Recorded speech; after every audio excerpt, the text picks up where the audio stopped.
بسم اللہ الرحمن الرحیم۔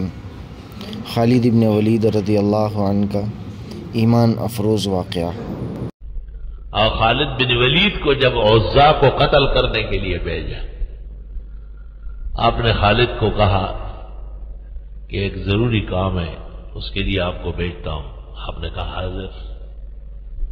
کہا یہ عزا بت معلوم ہے؟ کہا انہوں نے کہا مجھے پتا ہے کہ ایک درخت تھا، اس کے نیچے ایک بت بنا ہوا تھا،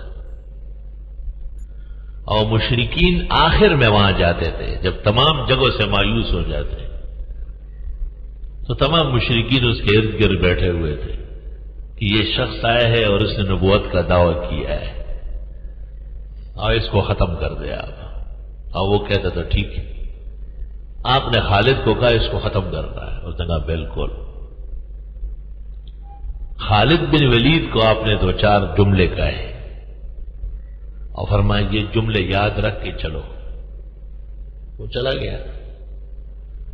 جب یہ وہاں پہنچ گئے اور اس نے وہاں کلمہ اسلام کھڑے ہو کر سنایا اور کہا نبی آخر زمان آ چکے ہیں اور اب شیطانوں کا کام نہیں چلے گا، اور آپ کی وجہ سے بہت لوگوں کو نقصان پہنچا ہے، یہاں سے ہٹو۔ خالد نے عزا کو کہا کہ ہٹو۔ اس نے کہا چند لمحوں میں تیری بوٹیاں کر دوں گا اور تیرا گوشت علیحدہ ہوگا اور چمڑا علیحدہ ہوگا۔ خالد نے کہا بس آخری مرتبہ آپ کو الٹیمیٹم ہے کہ یہ جگہ خالی کرو، بھاگو پھاڑو، نکلو یہاں سے۔ وہ ایک دیکھا ایک ڈراؤنی قسم کی شکل جس کے بڑے بڑے دانت سے باہر نکلے ہوئے تھے اور آنکھ کے اندر کی طرف تھی، اور جیسے ایک مشین کسی کے پیچھے آ رہی ہو اس طرح۔ اور خالد بن ولید نے آنکھیں بند کر کے اور تلوار لے کے دوڑا اس کے پیچھے۔ کیا دل تھا سینے میں، توبہ! توحید نے اور وحی نے کیا پرورش کی ہے۔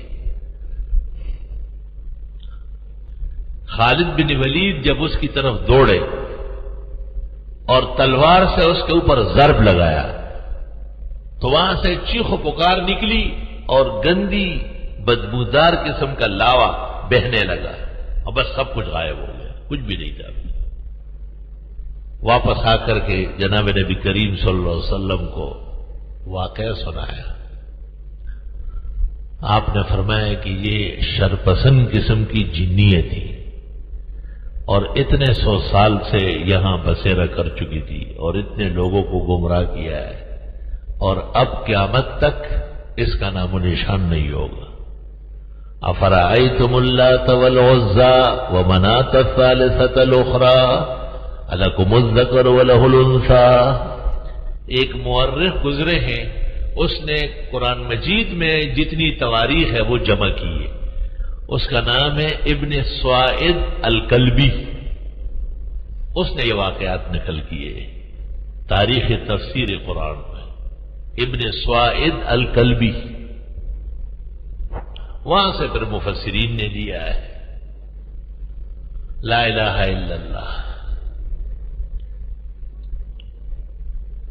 اور یہ صرف حضرت خالد بن ولید کی نہیں، ابو ہریرہ کو جو مقرر کیا تھا غنائم کی حفاظت کے لیے، اور باقاعدہ رات کو جن آتا تھا اور وہ چوری کرتا تھا، ابو ہریرہ نے پکڑا۔ اور پکڑنا کوئی آسان کام ہے جن کو، آپ سانپ اور بچھو پکڑے، یہاں کے لوگ تو بلی کو دیکھ کے دور ڈر جاتے تھے، اور رات کے وقت حضرت ابو ہریرہ نے جن کو پکڑ لیا۔ یہ ابھی سن 7 میں مسلمان ہے، 2 سال ہو گئے اسلام پر، لیکن کتنا پختہ یقین بن گیا ہے۔ اس نے کہا چھوڑ دو، نبی تو رحمت للعالمین ہے، وہ تو معاف کر دیں گے، تو ہی معاف کر دے تو ایک چیز بتا دوں گا۔ اور اس نے آیت الکرسی بتائی کہ جب آیت الکرسی پڑھی جائے تو زمین سے آسمان تک فولاد کا قلعہ بن جاتا ہے، اور جن اور شیطان اس میں گھس نہیں سکتا ہے۔ آج بھی آیت الکرسی مؤثر ہے، بے انتہا مؤثر۔ شیخ کی اور استاذ کی اجازت کے بعد جب پڑھنے لگیں گے تو اس کا فائدہ بہت زیادہ ہوگا۔ اولاد کی حفاظت کے لیے، مال و دولت کی حفاظت کے لیے، اپنی حفاظت کے لیے سب سے پہلے تو جان ہے تو جہان ہے۔ تجربہ یہ ہے کہ مقدار بڑھانا پڑتا ہے، یعنی فرضوں کے بعد ایک دفعہ سنتوں کے لیے جگہ بدلتے بدلتے، یہ تو سنت طریقہ ہے۔ دنیا بھی خیریت سے گزرے گی، یعنی ہدایت اور استقامت نصیب ہوگی، اور بوقت مرگ قلب نصیب ہوگا، اور جان کنی بہت آسان ہوگی، عزت کے ساتھ جائے۔ یہ بھی بڑا مرحلہ ہے۔ بعض لوگ آخری عمر میں ایسے ہوتے ہیں کہ ان کے پسماندگان پوچھتے ہیں کہ ہم کو انجیکشن لگائے، کوئی دوا دے دے کہ ان کی روح نکلے، روح نہیں نکلتی، اکھڑ جاتی ہے جسم میں۔ ہر فرض نماز کے بعد سنتوں کے لیے جگہ بدلتے بدلتے، کیونکہ سنتوں کے لیے جگہ بدلنا سنت طریقہ ہے۔ جزاکم اللہ خیر۔ آپ حضرات سے درخواست ہے اس کو آگے زیادہ سے زیادہ شیئر کریں۔